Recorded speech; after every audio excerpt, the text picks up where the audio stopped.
Okay, we're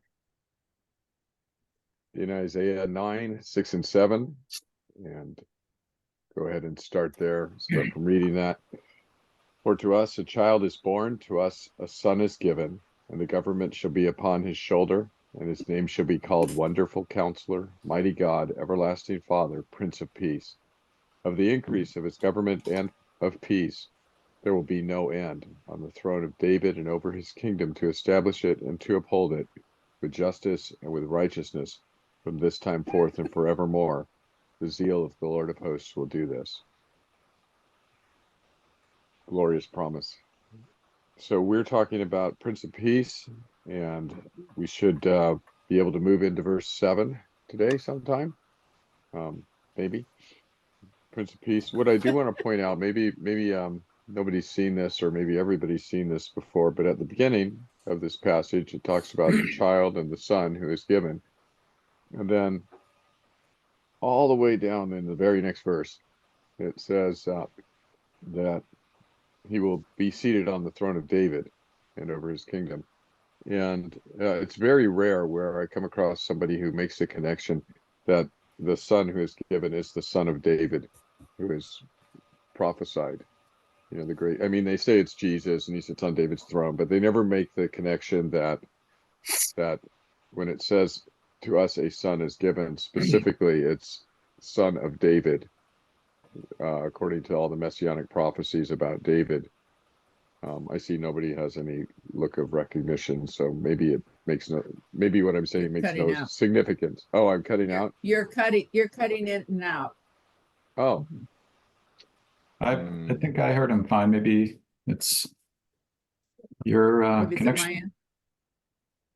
So is anybody else having trouble? No. I'm hearing him fine. Okay, so good. Fine. All right. Okay. Make sure my plugs are all right. Okay, we'll let Mom work on that. So the basic point that I was making was that even though it's just the very next verse, most people don't notice that what's being referred to when son is first appearing there is not just a male offspring, but that the prophesied son of David is being given here. We usually just go through it straight all the way through, and when we get to the part about sitting on the throne of David, we don't connect it with the earlier part. I guess that's what I'm saying. And I don't know why that is, why that's a normal way that we tend to read this passage. But clearly the people were waiting for the Davidic king. And so this is a great announcement of that. So we were talking about Prince of Peace, and I've modified the outline slightly. I'm going to skip over some stuff that's in there, which if you're looking at the outline online, I've kind of made some of the font a little lighter, like a gray color. We're going to skip over that. We're going to pick up in, I believe, Isaiah 53. And we're going to pick up in Isaiah. Yes. Can I ask for a clarification? Yes. On something? Mm-hmm. So going back to being the son of David, I understand that, but then you mentioned that the people were looking for I can't remember the word you used. I can't either. Davidic king? Did I say Davidic? Yeah, Davidic. Yes, Davidic. Yeah. Right, okay. So can you clarify what you mean by that, in the sense that, if I'm understanding you correctly, that they were looking for a child from the line of David to be their king and ruler? Yes, that what? That's what I meant. Davidic means not only a child from the line of David, but a child who is like David, but more glorious. So not like their current king who was from the line of David. So if I'm understanding correctly, because Christ was from the line of David, right? Was he so down the line in genealogy, so to speak, that they didn't realize that he was from the line of David? No, they were aware. At least They were aware. they would have been aware had they taken the time to look into it, because the genealogies, because of the prophecy, well, for various reasons, a person's genealogy is really important, not just because of the prophecy of the coming king from David's line, but because of the division of the land.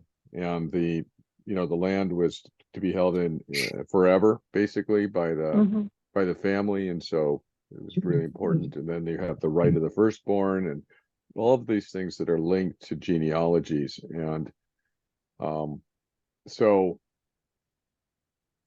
the at the time of Christ, when he was born, the people would have been aware of their own personal genealogies, and if they had investigated, they would have been able to ascertain Christ's genealogy. But we do have in the Gospels where people are accusing Jesus of being, illegitimate, and they don't know where he came from and stuff like that. But that's because of their assumptions rather than their any kind of investigation. See, Don has got his hand up there. Don. Do you know offhand who the king was at the time of this writing in Isaiah? This is Ahaz. Yeah. So it's the same one from chapter 7, where the prophecy of the virgin will conceive and bear a child. That was delivered to Ahaz. Still the same king, and he is faithless, totally faithless king. Not one of the. I mean, he's not one of the good ones. He's not the worst one, but he's still pretty bad. And I do want to clarify one thing I said about genealogies for the Northern Kingdom. When the Northern Kingdom was taken into exile by Assyria, those people were scattered and put throughout the Assyrian Empire, and many of them started to intermarry with other people groups. So not just the Assyrians, but other people groups who have been conquered by Assyria. And so by the time Judah, the kingdom of Judah, was released from Babylon, so a couple hundred years later, their genealogies, the genealogies of the Israelite tribes, the 10 tribes, were mixed in with genealogies, people had been mixed with genealogies from other non-Jewish people, and they were therefore seen as not fully Jewish by this accounts for a lot of the problems between the people who came back from the Babylonian exile and the people who were already in the land, who were they were descended from Abraham, but they were also mixed with other nations. And so there was a resistance to acknowledging them as Jewish because of the fear that God had judged his people for adopting the practices of the other nations and for intermingling with the other nations. And so it became, kind of you're other people, you're not Jewish, and this is where the Samaritans come from and that kind of thing. So, Mom. Yeah. I'm sorry, I have a sidetrack here. That's okay. So, am I on? Can I you hear me? you. Yes. Okay. So, so when the original children of Abraham started intermarrying, I'm assuming it was that the men took foreign wives. And I think the Bible says that. Right. And does that lead to the fact that nowadays, if you are Jewish, it has to be through the mother's line? Is that where that comes from? I have no idea.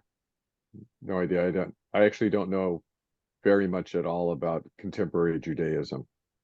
Okay. Well, I'm going to look that up because I'm curious now.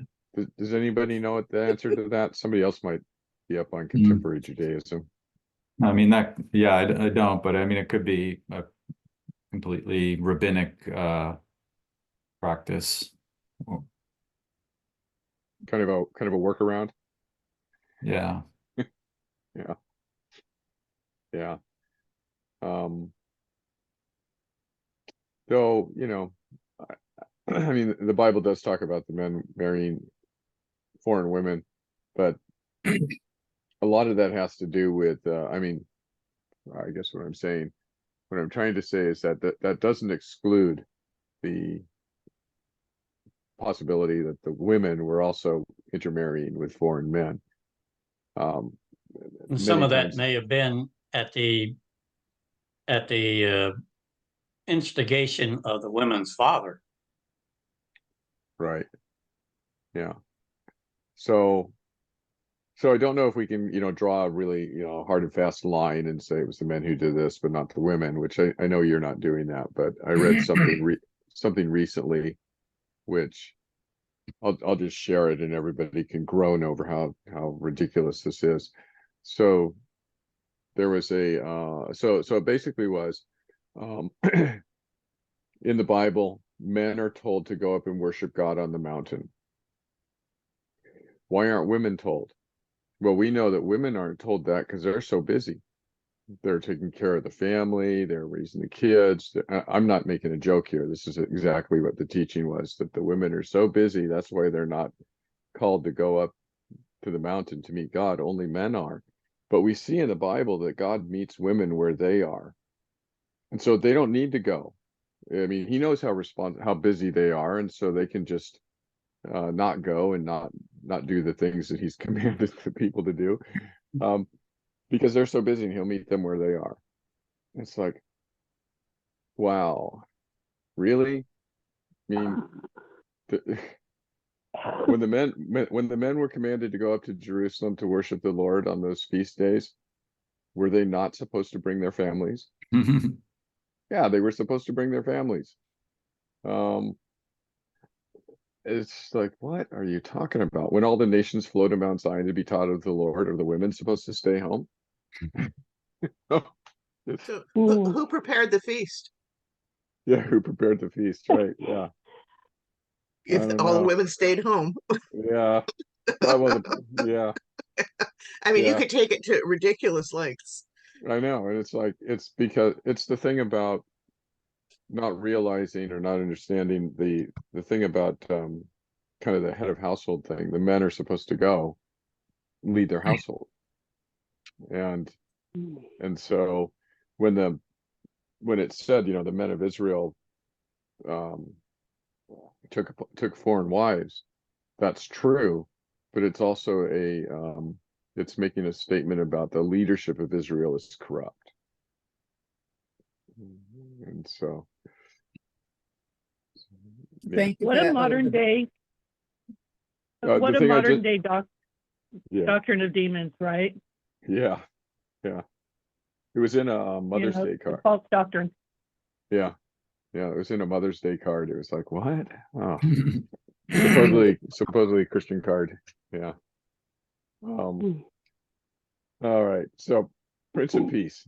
Let's look at Isaiah 53:5. We were talking about last week how Christ is our peace, how he not only is the Prince of Peace, but he is peace. There was the identification of Christ and peace, and how he brings peace. And we're going to look at, after this couple of next verses, we'll also look at how the gospel is characterized by peace. And so Isaiah 53:5 says, "But he was pierced for our transgressions, he was crushed for our iniquities. Upon him was the chastisement that brought us peace, and with his wounds we are healed." So this passage here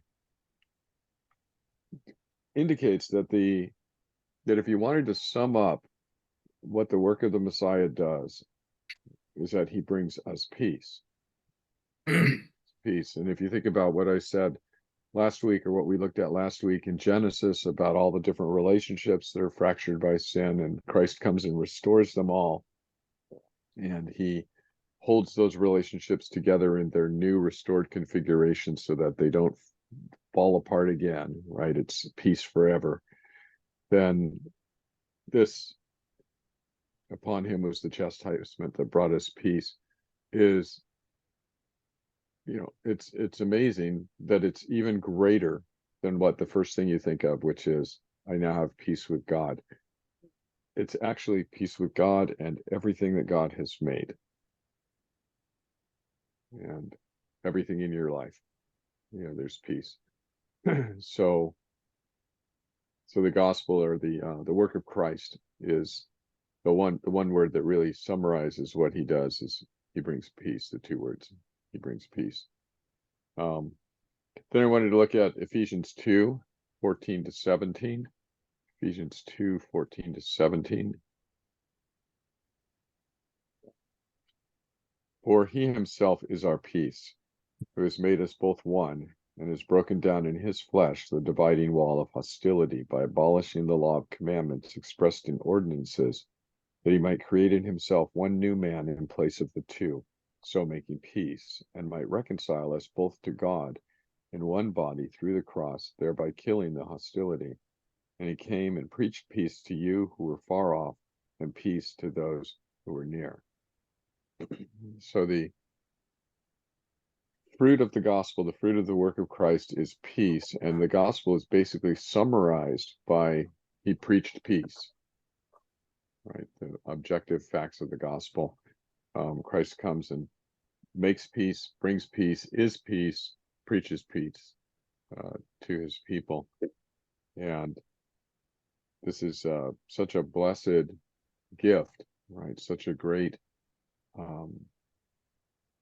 concept when you start thinking about what peace means in the Bible and how Christ accomplishes that on our behalf. And this passage talks about two of the relationships, right? It's basically Jew and Gentile, and then Jew and Gentile is one people reconciled to God, and bringing peace between those relationships there.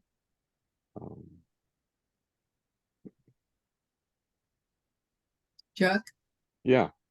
this is the first time I've ever really had this jump out at me, that he did this by abolishing the law of commandments expressed in ordinances. I mean, I know he did, but that is so clear that this Yeah. is a new covenant. It's Yeah. so clear. So clear. Yeah, it is. And thanks for pointing that out. I don't think I have been thinking about that relationship between abolishing the law of commandments, the old covenant, and then the necessity of a new covenant. That's good observation there. And the new covenant is given so that in Christ he could create a new people, a new man, it says, a new body, reconciling all people to God. So the gospel is called, in the next passage, next couple of passages, next passage, the good news of peace. Acts 10:36. As for the word that he sent to Israel, preaching good news of peace through Jesus Christ, he is Lord of all. So the gospel is characterized by peace, called good news of peace through Jesus Christ. And so the main focus of the gospel is on peace with, basically with God, is the main thing that the gospel is about, but then all those other things flow from that. And so any gospel presentation that doesn't include, or that doesn't have as its center point our sinfulness and alienation from God because of our sinfulness and our being under his wrath and judgment, and that the gospel comes and makes peace, accomplishes peace, is not really the gospel. If you're preaching something that doesn't do those things, not the gospel. Sadly, I've heard lots of presentations of not the gospel. So. And then Luke 1:79, which I just, that Zechariah's prophecy is just so full. I think we'll probably end up reading. Probably end up reading all of it right now, starting in verse 67. So Luke 1:67. And his father Zechariah was filled with the Holy Spirit and prophesied, saying, Blessed be the Lord God of Israel, for he has visited us and redeemed his people, and has raised up a horn of salvation for us in the house of his servant David, as he spoke by the mouth of his holy prophets from of old, that we should be saved from our enemies and from the hand of all who hate us, to show the mercy promised to our fathers, and to remember his holy covenant, the oath he swore to our father Abraham, to grant us that we, being delivered from the hand of our enemies, might serve him without fear, in holiness and righteousness before him all our days. And you, child, will be called the prophet of the Most High, for you will go before the Lord to prepare his ways, to give the knowledge of salvation to his people and the forgiveness of their sins, because of the tender mercy of our God, whereby the sunrise shall visit us from on high, to give light to those who sit in darkness and in the shadow of death, to guide our feet into the way of peace. That's the conclusion, right? That's the climax, to guide our feet into the way of peace. So the way of peace is the way of living with God in a relationship which is unbroken, which is a restored and complete relationship with God. That's what it means to walk in the way of peace. I want to point out one more thing from this passage. There's obviously lots of things in there that are really noteworthy. But the thing I wanted to point out was that in the early part of the passage, it talks about deliverance from our enemies and from those who hate us. And it sounds like military deliverance from our enemies, right? Up in, say, verse 71, we should be saved from our enemies, from the hand of all who hate us. And then verse 74, that we, being delivered from the hand of our enemies, might serve him without fear. That this is clarified in verse 77, to give knowledge of salvation to his people and the forgiveness of their sins. It's the forgiveness of their sins.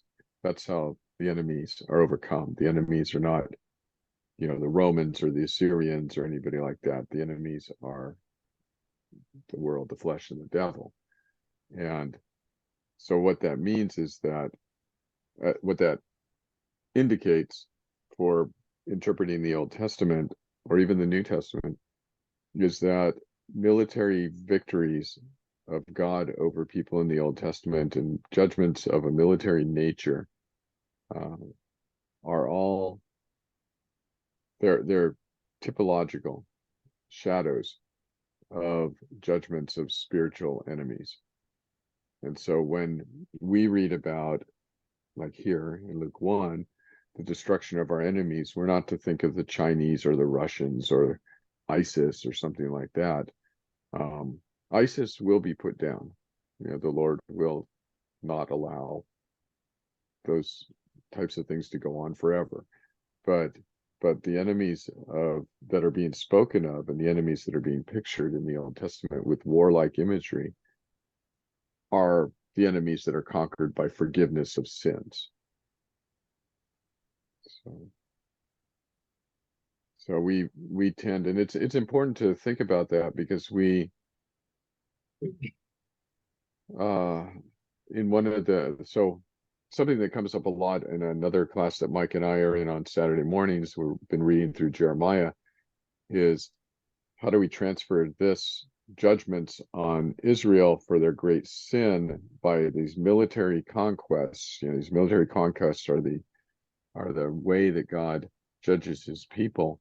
And how does this transfer to today? I mean, certainly America is just as sinful as Judah was in Jeremiah's time. And does that necessitate that? I mean, who is the enemy that God's raising up military-wise against the United States? It's like he raised up Babylon against Judah. Who's he raising up today against us? And I'm of the opinion, based on my Bible reading and kind of what I just said, is that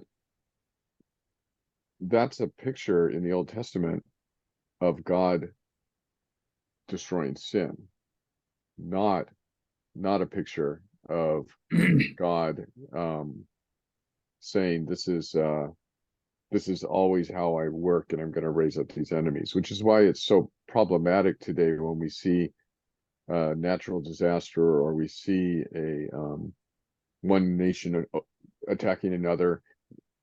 Sometimes Christians get over enthusiastic and say things like, this happened to them because of these sins,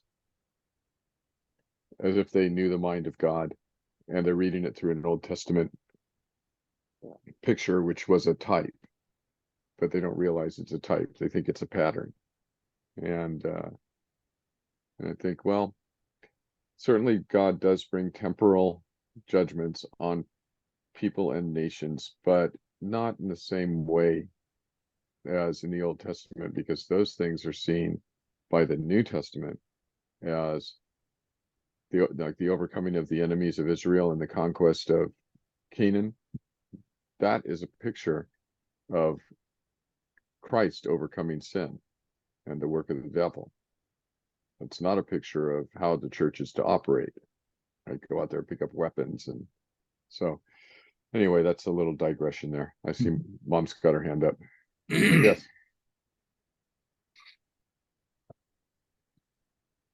Almost. There you go. Okay, so I don't know why I'm stuck on this morning, because I certainly understand it and have understood it for a long time. Okay. But if you go to verse 74, which we've been talking about, Uh-huh. that we, being delivered from the hand of our enemies, might serve him without fear. How many people serve God still in the wrong kind of fear? I'm not talking about awe, fear, and trembling. I'm talking about scared. I'm scared. Right. Right. I'm scared because I've done all these bad things. You know, we're supposed to serve him without that fear. Right. Without that fear, because we've been accepted in Christ. And also Yeah. without the fear of man, without the Mhm. fear of people, Yeah. around us, their approval, disapproval, maybe they're going to be they are going to oppose us, oppose the gospel. Maybe we're living in a country where it's illegal to be a Christian.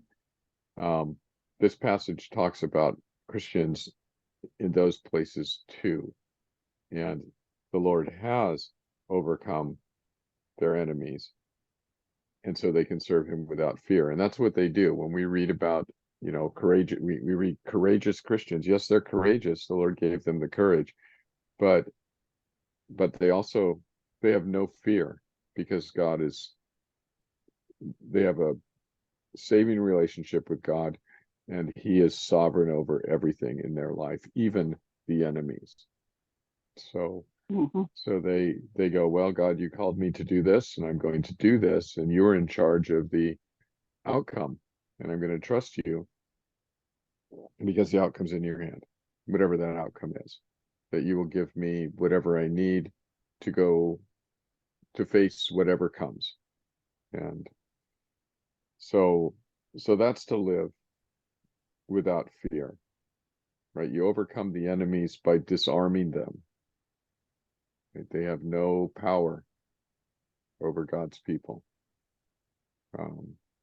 So anyway, I hope that the comments about Old Testament enemies and New Testament relevance, I hope that was somewhat helpful. I hadn't planned to say that, and so I hadn't thought about really the way I was going to say it. But I just noticed it in the passage here that, it's here in the passage in Luke, so I thought I would mention it. All right, let's move on to Romans 3. So we're on the phrase, the way of peace being the summarization of knowing God through Christ and living accordingly. And at the end of the section where Paul is quoting from the Old Testament about people who he starts off with in verse 10, none is righteous, no, not one. We all know this. one, and he gets to the verse 17, and he says, and the way of peace they have not known. And he ends with, there is no fear of God before their eyes in verse 18. The way of peace they have not known. These are people who have turned aside, who say there is no God in their heart, who don't know the Lord in a saving way, that which is to say, they have not known the way of peace. And so we have this identification of peace and the way of peace with the right knowledge of God through Jesus Christ, which is another way of saying what was said in Acts, right? That the gospel is the good news of peace. Christ comes to bring peace. So the quotation in Romans that we just read comes from Isaiah 59, Isaiah 59:8. And we can look at that real quick. This one says, the way of peace they do not know, and there is no justice in their paths, and they have made their roads crooked. No one who treads on them knows peace. So again, the people who have rebelled against the Lord and who have set themselves up against the Lord and against his anointed, and who are, raging against him, as Psalm 2 says, these people don't know the way of peace. They've stepped off the way of peace and don't know it, and so they don't know peace. They're at enmity with God and everybody around them. Then Isaiah 52:7 says, how beautiful upon the mountains are the feet of him who brings good news, who publishes peace, who brings good news of happiness, who publishes salvation, who says to Zion, your God reigns. So the bringing of good news is equivalent with the publishing of peace, and the good news of happiness and the publishing salvation. These are all synonymous terms. And so remember, we're talking about the Prince of Peace, and he brings peace, and the message about him and what he's done is said to publish peace. Everything is about peace. It's the central characteristic of Christ's work, and so therefore of the gospel, and it should be a central characteristic of our following Christ as well. And then Romans 10:15. And how are they to preach unless they are sent? As it is written, how beautiful are the feet of those who preach the good news. And we know that goes on and talks about peace. So the gospel again is summarized that way. So those are the comments. That's the end of the comments I had about the Prince of Peace. We're going to be talking about peace a little bit more, because verse 7 talks about the greatness of his government and peace, and there'll be no end to that. But as far as the comments on verse 6, Prince of Peace, that's the end of my comments there. Does anybody have anything you want to add to that, or?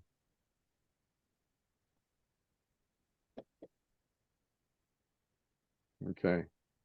If you think of something, just bring it up. So verse 7, chapter 9, verse 7, we'll move into that, and I'll just read that again. So that says, of the increase of his government and of peace, there will be no end on the throne of David and over his kingdom, to establish it and uphold it with justice and with righteousness from this time forth and forevermore. The zeal of the Lord of hosts will do this. So very different kingdom than the one that they're experiencing under Ahaz, right? And this kingdom will be everlasting, and it will be founded on different things, righteousness and justice, whereas most earthly kingdoms are founded on military power and economics, right? And in that system, military power and economics, it's nearly impossible, probably is impossible, to remain the foremost power in the world for the rest of eternity, because things change. And so all human governments none of them are founded on righteousness, which is a sad commentary of our sinfulness, but none of them are founded on righteousness or justice. None of them produce peace. They're the basis of the authority of any human government basically comes down to power, even despite even the governments that aren't Marxist are in power because they're powerful, not because people love them as people. You know? So, and power is I made the Marxist quote because power is the basis for all Marxist governments, but it's also, we have that phrase, in power, who's in power, which tells us what the basis of our governments are. And God certainly is more powerful than any of the human governments or all of them put together, but actually the basis of Christ's rule is not so much his eternal and almighty power. Of all the titles, mighty God, it's actually Prince of Peace that is the basis for the government. So of the greatness of his government and peace, there will be no end. I wanted to look at Daniel 2:44, talking about no end. And I think we'll read a little bit more than just verse 44. We'll go back to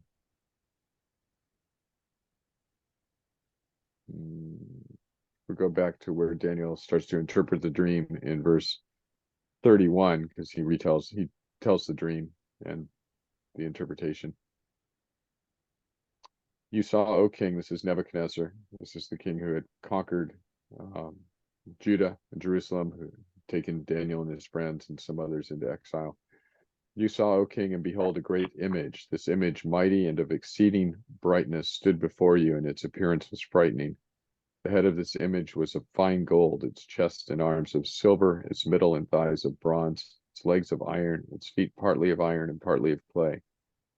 As you looked, a stone was cut out by no human hand, and it struck the image on its feet of iron and clay and broke them in pieces. Then the iron, the clay, the bronze, the silver, and the gold all together were broken in pieces and became like the chaff of the summer threshing floors, and the wind carried them away, so that not a trace of them could be found. But the stone that struck the image became a great mountain and filled the whole earth. This was the dream. Now we will tell the king its interpretation.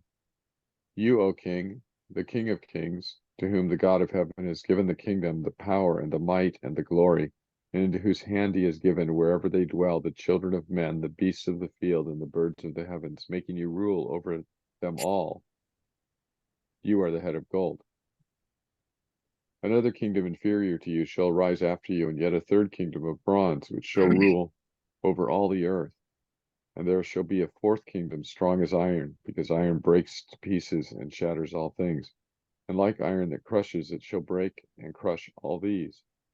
And as you saw the feet and toes, partly of potter's clay and partly of iron, it shall be a divided kingdom, but some of the firmness of iron shall be in it, just as you saw iron mixed with soft clay. And as the toes of the feet were partly iron and partly clay, so the kingdom shall be partly strong and partly brittle. And as you saw the iron mixed with soft clay, so they will mix with one another in marriage, but they will not hold together, just as the iron does not mix with clay. And in the days of those kings, the God of heaven will set up a kingdom that shall never be destroyed, nor shall the kingdom be left to another people. It shall break in pieces all these kingdoms and bring them to an end, and it shall stand forever. Just as you saw that a stone was cut from a mountain by no human hand, and that it broke in pieces the iron, the bronze, the clay, the silver, and the gold. A great God has made known to the king what shall be after this. The dream is certain, and its interpretation is sure. I think we're all familiar with the passage. Verse 44 again, in the days of those kings, the God of heaven will set up a kingdom that shall never be destroyed, nor shall the kingdom be left to another people. So everlasting kingdom will be set up. This everlasting kingdom is equated with the stone that was cut out without hands and that struck the statue, so that the statue fell and broke into pieces, and the wind blew it away, all the pieces away. The reason that I wanted to read the setting, at least part of the setting here, was so that we can see something that the people who knew their who had heard Daniel's prophecy, actually, yeah, I misstated that. So what I meant to say was that the people who are reading Isaiah's prophecy in the exile, so let's say they're in the exile now. So Isaiah's prophecy is given about 150 years before the exile, or 100 years before the exile. And so it's talking about the coming of this the son of David, whose government will be established. Now, when in the exile, Daniel and his friends are taken into exile. Babylon has risen as a world power. Babylon was not a world power at the time of Isaiah. Isaiah was prophesying that Babylon would become a world power and would eventually take the people into exile. So now, fast forwarding from Isaiah's time, we have the people going into exile because Babylon, Nebuchadnezzar comes and takes them into exile. He takes people from Judah into exile. One of those persons is Daniel. Daniel makes this prophecy in the court of King Nebuchadnezzar, and this prophecy tells the exiles when the everlasting kingdom will begin. And the everlasting kingdom won't begin until the fourth kingdom arises. Right? You have the first kingdom, the head of gold. That's Babylon. It's specifically identified as Babylon here. The second kingdom of silver is Media Persia, which is identified both in Daniel and in Isaiah as the kingdom that overthrows Babylon. And in Daniel is identified explicitly as the second kingdom here. And then you have the third kingdom of bronze, and that kingdom is the Greek kingdom, and they're identified specifically in Daniel 8 through 10 as the third kingdom. And then the fourth kingdom would be Rome, and that's not identified by name in any Old Testament book. But from the perspective of the exiles, they would realize they were in the gold head kingdom. It specifically says to Nebuchadnezzar that he is the head of gold, and that there'll be a kingdom after that, and then another kingdom, and then another kingdom, and then during the days of that fourth kingdom, this eternal kingdom will come in. So the point I'm making is that Isaiah's audience in the exile would have seen this and would have been able to have this long-term view of the fulfillment of Isaiah 9, and then having that they would then also be able to link Isaiah 9 with Isaiah 7 and Isaiah 11 and Isaiah 2 and all of the passages that are clearly messianic. Maybe not Isaiah 53. They might have had a problem with that, but so this was not something, if they were paying attention, they knew that this wasn't going to happen tomorrow from their perspective. They knew it was sometime in the future, but God held all the future in his hands, and that this would still give them hope and encouragement, but it wouldn't be something like they would be looking for the kingdom of the Messiah to come, next week. If they were, it's because they weren't understanding Daniel. So we have kind of a parallel situation, I think, today with people looking for Jesus to come back any moment, when there are prophecies that still need to be fulfilled before that can happen. So, the people in the exile looking forward, if they were looking for the kingdom to come next week, it's because they didn't realize there were prophecies that still would be fulfilled, and that there were time markers on those prophecies. Okay.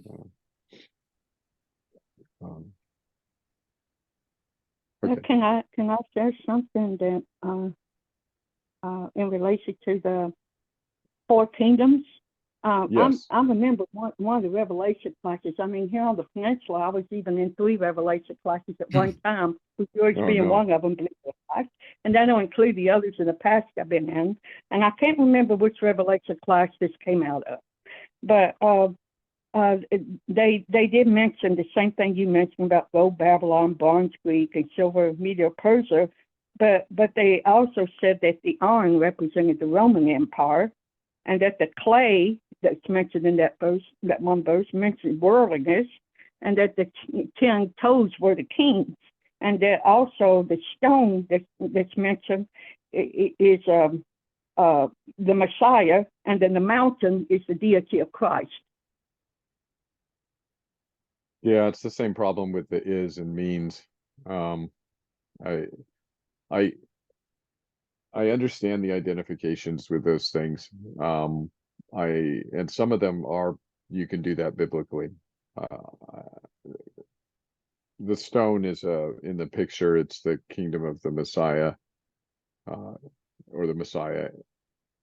The kingdom of the Messiah impacting the world, and so this is a first century occurrence. And of course, clay and dirt, I don't know, worldliness, but certainly earthiness is usually associated with dirt and clay. But yeah, and then the toes or the kings, I have no idea where you could go in the Bible and get that from that. And it doesn't make sense anyway historically, because the Roman Empire lasted longer than 10 emperors. There were more than that. The Roman Empire, I don't remember how many there were, but there were certainly more than that, because the Roman Empire, was from, at least their intersection with the Jews was from 63 AD through 410, 63 BC to 410 AD, so almost 500 years. And they had, at least a dozen or more emperors there.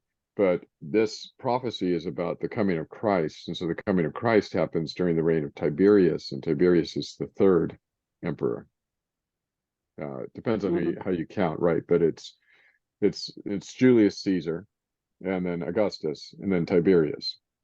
And so Jesus comes in the reign of Tiberius. And Jesus dies in the reign of Tiberius, and so the entire ministry of Jesus takes place during the 3rd emperor. So I don't know how a person can get the 10 toes or 10 emperors when there's nothing that would correlate with that historically or biblically. But that, and again, I think my position on visions like this would be an apocalyptic type of vision, or just maybe just a vision. But anyway, my position on how to interpret that is that if the images are interpreted either in this text or in another text that refers to this text, then fine, we can go with that identification. But if there's not an identification in the Bible of the images that are being used, then they're just filler, so that we can get the picture, so that we can see the picture. And kind of like in a parable, where there's lots of extra details that have no meaning. They just help you understand the parable. So anyway, that's my take on that. Yeah. Was that helpful? I can tell you that yeah. So you said you couldn't remember whose Revelation class that would comment. I've been in throughout my Christian walk. I say I've been 8 or 9 different Revelation classes. 3 of them at one time were right here on the peninsula at the same time. At the time you were doing yours, I was doing one at PBC and one at the home church, and as well as one, all at the same time. So did you hear how many different, I'm just curious, so of the different are the different eschatologies. There was, Oh, yeah. I'm sure. Oh, yes, and that was very, very interesting. I mean, you were the preterist. Mhm. The home church was the futurist, and the PBC was a dispensationalist. And it was interesting how, I mean, to me, it was. I mean, I still have my own way I choose, but Right. still, it was just so different to compare the three and see how the three uh, differ, and yet in other ways they're the same. I mean, in a lot of the ways they're the same, but then there were a lot of differences too. Yeah. But to me, that Absolutely. was interesting. It was an interesting adventure and exploration to have all three of them in three different eschatologies, as you say, at one time being taught. I mean, some people Yeah. would get confused by that, but I think part of it too is because of the Revelation classes I've had in the past. So I had a little bit of a foundation, and that helped. Mhm. Uh, Yeah. so by getting into the three different ones, it didn't confuse me because I still, based on what was said and based on the Word of God and what the Holy Spirit's revealing to me, et cetera, have my own views also. Right. Right. Good. Yeah. Um, it would be really nice, I think, to actually have a class with 3 or 4 people from different viewpoints all at the same time, so that there was kind of a, from my perspective, from this eschatology A perspective, this means this. From the second person, he gets to present the same passage, and this Mhm. means, that kind of thing. That would be interesting, and probably Yeah, it helpful. is interesting.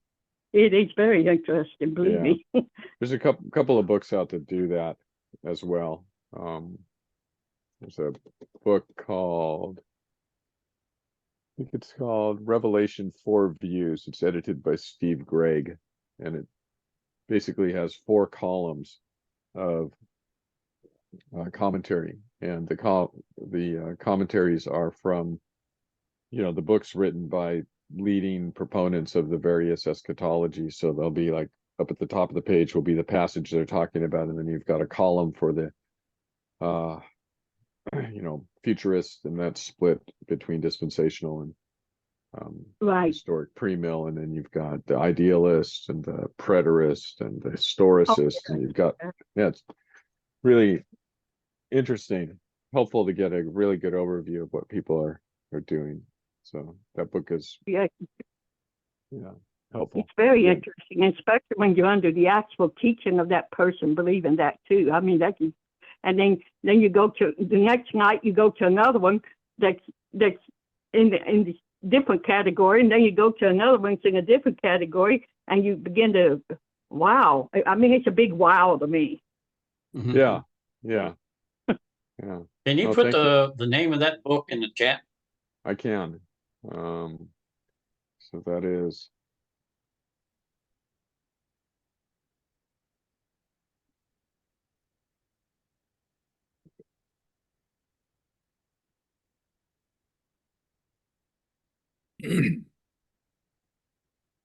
there you go. You might be able to, I'm not sure, but you might be able to get that on in a PDF, searching for free. But if not, it's worth, it's probably $30. It's a pretty big book, hardback. It's worth it, getting that. Okay, so we are at 10:28. I think we'll stop here. Thank you, Shirley, for your comments and your question there. Sure. Yeah, Can I, Chuck? yeah. I can't see the chat. So what is the name of the book again? So it's called Revelation 4 Views, a Parallel Commentary, and the editor is Steve Gregg, Gregg. Okay, thank you. Yep, yep. All right, let me turn off the recording.